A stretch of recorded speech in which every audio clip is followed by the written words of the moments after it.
Hello दोस्तों, स्वागत है आपका love pen motivation YouTube channel पे। आज मैं बात करने जा रहा हूँ what is the meaning of life. मैं बस एक छोटी सी कोशिश करना चाहता हूँ इस मुद्दे पर। हालांकि हर कोई जानता है कि जीवन का अर्थ क्या है, लेकिन वाकई में वे जानकर भी इस अर्थ को शायद पहचान नहीं पाते हैं कि जीवन का वाकई में अर्थ क्या है। वे बस भेड़ चाल में भागते रहते हैं, किसी ऐसी चीज़ के पीछे भागते रहते हैं जो शायद कभी उनकी हो ही नहीं सकती। इवन एक वक्त तक मैं भी ऐसी ही चीज़ के पीछे भागता था जो कभी मेरी हो ही नहीं सकती थी। बाद में मैंने धीरे धीरे आध्यात्म को जानते हुए, चीज़ों को पढ़ते हुए मैंने जाना कि जीवन का वाकई में अर्थ पहले जानना ज़रूरी है, ना कि भागना सबसे ज़्यादा ज़रूरी है। तो मैं ये बात करना चाहता हूँ कि जीवन का अर्थ सबसे पहले सुख से रिलेटेड है। अगर आप सुखी हैं किसी काम को करते हुए, इसका अर्थ होता है कि आपका जीवन अर्थवान हुआ। अब जैसे सुख और आनंद, इन दो चीज़ों पे हम कह सकते हैं कि हमें जितना ज़्यादा सुख और आनंद मिला उतना ज़्यादा हम लोग सुखी हैं। अब हम बात करते हैं थोड़ी सी क्या कह सकते हैं वैज्ञानिक भाषा में। जैसे एडलस हक्सले की उपन्यास ब्रेव न्यू वर्ल्ड में उन्होंने सुख को सबसे बड़ा मूल्य बताया है। अब हक्सले ने सुख और आनंद के बराबर दुनिया की कोई चीज़ नहीं बताई है। उनके अनुसार सुखी होना आनंददायी शारीरिक अनुभूतियों को अनुभव करने से ज़्यादा या कम नहीं है, चूँकि हमारे जैव रासायनिक इन अनुभूतियों की मात्रा और मियाद को सीमित करती है। इसलिए लोगों को लंबे समय तक सुख के ऊंचे स्तर को अनुभव कराने का एकमात्र तरीका है उनकी जैव रासायनिक प्रणाली को नियंत्रित करना। अब जैसे देखिए, यहाँ कहना क्या चाहते हैं कि आप केमिकली और बायोलॉजिकली रूप से चीज़ों को सस्टेन नहीं कर सकते। एक वक्त के बाद वो चेंज होती है। अगर आप शराब पीते हो तो शराब का असर जब तक है तब तक आपको आनंद फील होता है। तो उसी तरह से सुख भी एक केमिकल रिएक्शन करता है। जब तक वो केमिकल रिएक्शन बना है तब तक आप सुखी महसूस करोगे। उसके एक वक्त के बाद वो केमिकल रिएक्शन चेंज होगा तो आप में भी सुख कंटिन्यू नहीं बना रहेगा। लेकिन कुछ अध्येता सुख की इस परिभाषा का विरोध भी करते हैं। अब अर्थशास्त्र के एक बहुत बड़े नोबेल विजेता है जिनकी किताब थिंकिंग फास्ट एंड स्लो भी उन्होंने लिखी है, डैनियल kahneman, और इमोशनल इंटेलिजेंस नामक 2 बुक भी उन्होंने लिखा है। डैनियल kahneman ने अपने एक प्रसिद्ध अध्ययन में लोगों से उसके कामकाज के एक सामान्य दिन का वर्णन करने को कहा था। उन्होंने उनसे एक के बाद एक प्रसंग का बयान करने और इस बात का मूल्यांकन करने को कहा कि हर एक क्षण का उन्होंने कितना आनंद लिया या उन्हें कितना नापसंद किया उस क्षण को। मतलब मोमेंट बाय मोमेंट क्या उन्हें कैसा फील होता था, आनंद आता था या क्या फील होता था। उन्हें एक ऐसी चीज़ का पता लगा जो अपनी ज़िंदगियों के बारे में ज़्यादातर लोगों को एक विरोधाभास प्रतीत होता है। एक बच्चे के पालन पोषण से ताल्लुक़ रखने वाले काम को ही ले लीजिए। डैनियल kahneman ने पाया कि एक बच्चे के पालने पोसने के दौरान आने वाले आनंद के क्षणों और नीरसता के क्षणों की गणना करने पर यह काम एक अरुचिकर मसला साबित होता है। इसमें ज़्यादातर बच्चे की लंगोटियाँ बदलने, बर्तन मांजने और बच्चे की चीख पुकारों से और उछल कूद से निपटने जैसी चीज़ें शामिल होती हैं। अब जैसे कोई बच्चा है तो आप माने या ना माने बच्चे से सब आनंदित होते हैं, लेकिन बच्चे को संभालते संभालते एक बोरियत सी तो ज़रूर महसूस होती है, जो आजकल की मॉडर्न महिलाएं, लड़कियां इन चीज़ों को स्वीकारने लगी हैं। लेकिन तब भी ज़्यादातर पेरेंट्स कहते हैं कि बच्चे उनके सुख का मुख्य स्रोत हैं स्रोत, लेकिन बोरियत भी एक होती है। लेकिन उस बोरियत को पहले के लोग नहीं माना करते थे। क्या इसका ये मतलब है कि लोगों को वाकई इस बात की जानकारी नहीं होती कि उनके लिए क्या अच्छा होता है? ये एक विकल्प है।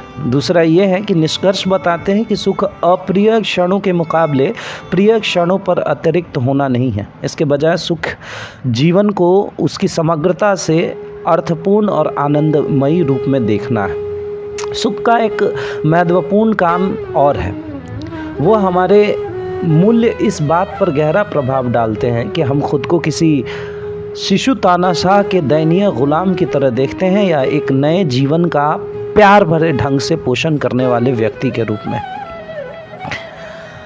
जैसा कि फ्रेडरिक नीचा कहता है, अगर आपके पास जीने का एक कारण मौजूद है तो आप किसी भी तरह के ढंग को सह सकते हैं। एक अर्थपूर्ण जीवन मुसीबतों के बीच भी अत्यंत संतोषजनक हो सकता है, जबकि एक अर्थहीन जीवन भयानक अग्नि परीक्षा होता है। दोस्तों, ये हमेशा याद रखने वाली कितनी बड़ी बात कही है फ्रेडरिक नीचा ने कि एक अर्थपूर्ण जीवन तो आप कैसे भी करके काट लोगे क्योंकि आपके पास एक अर्थ है, लेकिन एक अर्थहीन जीवन आपके लिए बहुत ही दर्दनाक साबित होता है। और कहीं ना कहीं हम मनुष्यों में अधिकतर लोग अर्थहीन जीवन जी रहे हैं, जिसके कारण हमें ये जीवन बहुत ही बोझिल सा प्रतीत होता है।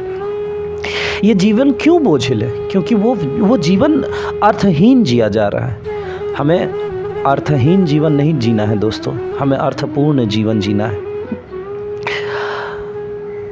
तो इन चीज़ों को लेकर अगर बात और गहराई में की जाए कि जीवन का अर्थ क्या है, तो जीवन का अर्थ हमेशा हमारे परिवार से शुरू होकर आप हमेशा देखिए कि जीवन का अर्थ उन चीज़ों में तलाशिए कि आप आखिर किन चीज़ों के लिए लैक किया। आपने अपने पूरे जीवन जो चाहा वो आपको नहीं मिला, तो शायद क्या वो पाना आपके जीवन का अर्थ नहीं हो सकता? आपको एक बच्चा जीवन भर पैसे से परिपूर्ण रहा, लेकिन उसे कभी भी शिक्षा के रूप में, मतलब एजुकेशन, हाईली एजुकेशन के लिए उसे हमेशा बोला गया, तो क्या वो हाईली एजुकेटेड पर्सन नहीं बन सकता? मैं अगर अपनी ही बात करूं तो मैंने बहुत ही अच्छी शिक्षा ग्रहण की दोस्तों।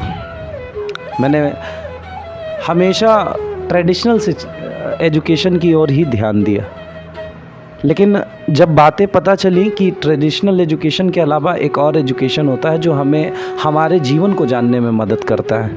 पता नहीं क्यों मैंने एक किताब पढ़ ली थी, जिस किताब को स्वामी विवेकानंद जी ने लिखा था, स्वयं को जानो। उस किताब को पढ़ने के बाद पता नहीं दोस्तों, मेरे जीवन का अर्थ ही हो गया कि मैं स्वयं को जानूं। मुझे लगा कि स्वयं को जिस दिन मैं जान गया, उस दिन मैं अपने जीवन का अर्थ पालूंगा। और ये बात सफल भी हुई दोस्तों, कि सच में no yourself is the biggest secret of your life. अब मैं ये सब वैज्ञानिक बातें, मतलब किताबी बातें थोड़ी बहुत मैंने की, लेकिन ओवरऑल मैं चीज़ें ये कहना चाहता था आपसे कि जीवन का बस एक लाइन, फ्रेडरिक नीचा ने जो कहा है कि अगर आपके पास अर्थ है तो आप बड़ी से बड़ी मुसीबतों को, कष्टों को झेल कर आगे बढ़ जाएंगे, लेकिन अगर आपके पास अर्थहीन जीवन है तो आप सच में दोस्तों बहुत बहुत ज़्यादा उस जीवन को बोझिल मानोगे और उस जीवन को जियोगे कम और काटोगे ज़्यादा। ये बात सत्य है दोस्तों। तो आप प्लीज़ इस मंजिल को आज ही शुरू करें, स्वयं को जानने को लेकर के। आप स्वयं को जानें। अगले एपिसोड में मैं इस मुद्दे पर ज़रूर आप लोगों से बात करना चाहूँगा कि स्वयं को आखिर कैसे जाना जाए, आखिर वे क्या तरीके हैं जिससे हम लोग खुद को जान सकते हैं। भले ही मैं अपनी बातों को अभी बस महज कुछ मिनटों में ख़त्म, जो कि ये बहुत बड़ा टॉपिक है और इसे कुछ मिनटों में कह पाना असंभव है, लेकिन मैं चाहता हूँ कि आप लोग मुझे ढेर सारा प्यार दें ताकि मैं आप लोगों के सामने आ सकूँ और अच्छे से बात कर सकूँ, अपने एक्सपीरियंसेस शेयर कर सकूँ। मैंने जो भी पढ़ा है वो सारी चीज़ें मैं आपके सामने रखना चाहता हूँ। सो इसीलिए दोस्तों मुझे आप बताएं कि आप मुझे प्यार करते हैं। आप मेरे चैनल को सब्सक्राइब करें, लाइक करें, शेयर करें, ताकि मुझे और हौसला मिले और मैं आप लोगों के सामने और अच्छा करके प्रस्तुत हो सकूं। धन्यवाद।